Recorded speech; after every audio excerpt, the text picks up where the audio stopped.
Teman-teman, di video kali ini gue bakal coba ngejelasin secara sederhana tentang bagaimana kebiasaan itu bisa terbentuk. Dan satu kebiasaan itu terbentuk selalu dimulai dari apa yang terjadi di sekitar kita. Apa yang terjadi sehari-hari, apa yang kita lihat, apa yang kita dengar, apa yang kita cium, dan apa yang kita rasakan. Semua itu ditangkap oleh otak kita sebagai satu informasi. Yang akhirnya informasi tersebut diolah, diproses, dianalisa, dan mendorong kita untuk melakukan satu tindakan.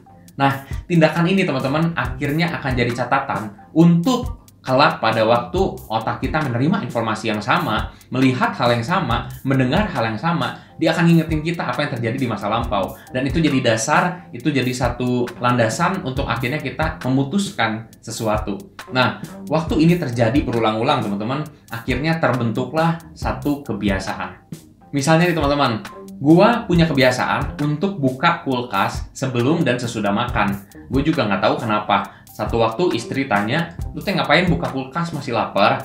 Terus gue bilang, enggak kok, gue nggak lapar, cuman pengen aja.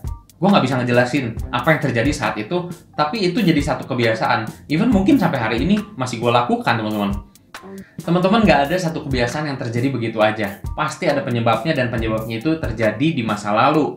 Nah, gue mulai pikir-pikir tuh, gue mulai coba analisa kenapa gue suka buka kulkas setiap kali beres makan. Nah, ternyata teman-teman, setelah gue inget-inget, memang gue nggak inget persisnya kapan, tapi ada kejadian-kejadian dalam hidup gue, waktu gue buka kulkas, gue menemukan entah itu makanan yang gue bisa nikmati, atau minuman dingin yang gue suka. Nah, teman-teman, akhirnya sampai hari ini, tanpa ada makanan atau minuman pun, padahal paginya gue udah buka dan gak ada apa-apa, tapi tetap siangnya gue lakukan itu lagi. Kenapa? Karena ada satu kenikmatan yang dulu pernah gue rasakan, dan tanpa sadar otak gue lagi ngasih tahu bahwa kalau lu ngelihat kulkas, lu buka, mungkin lu akan dapetin sesuatu.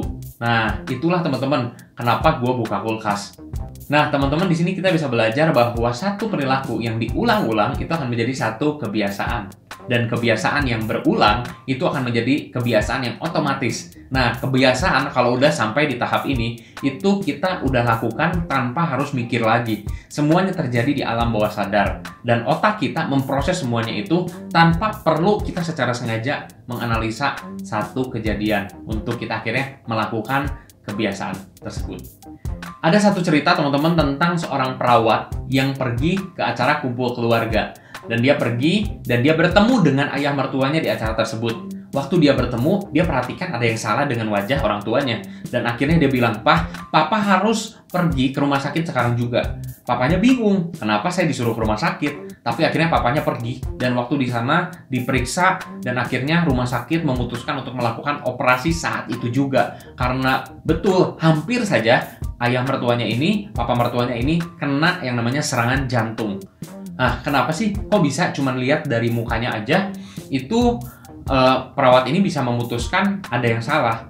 Mungkin sebagian kita menyebut ini intuisi, tapi teman-teman sebetulnya ini adalah satu kebiasaan. Perawat ini terbiasa menangani pasien-pasien gagal jantung, dan dia terbiasa untuk melihat pola distribusi darah di wajah seorang penderita gagal jantung. Teman-teman, seorang analis militer di dalam situasi perang diperhadapkan pada situasi untuk membaca radar. Itu nggak mudah. Dan ada banyak kedip-kedip, ada banyak titik-titik, dan dia harus membedakan mana kedip yang merupakan rudal musuh yang harus ditembak, dan mana kedip yang merupakan pesawat dari temannya sendiri. Dan situasi ini betul-betul nggak mudah teman-teman, tapi seorang kapten namanya Kapten Michael Riley di Perang Teluk akhirnya berhasil memutuskan untuk menembak rudal musuh, dan karena keputusannya itu akhirnya kapal induk berhasil diselamatkan. Dan kalau hari ini teman-teman ada orang-orang yang kita sebut dia orang yang ramah. Sebetulnya orang itu adalah orang yang terbiasa tersenyum, terbiasa menyapa orang-orang di sekitarnya.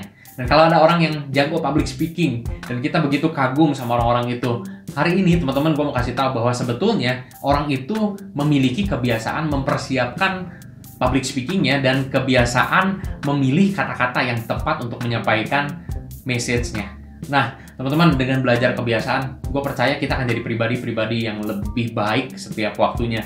Oke teman-teman, kalau menurut kalian video-video yang gue bagiin tentang kebiasaan ini bermanfaat, kalian pastikan udah subscribe di channel gue supaya waktu gue bagiin video-video selanjutnya kita bisa belajar lagi bareng-bareng.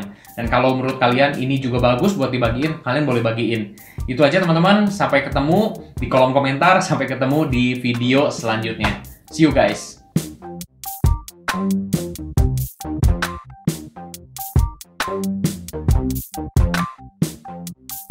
Thank you.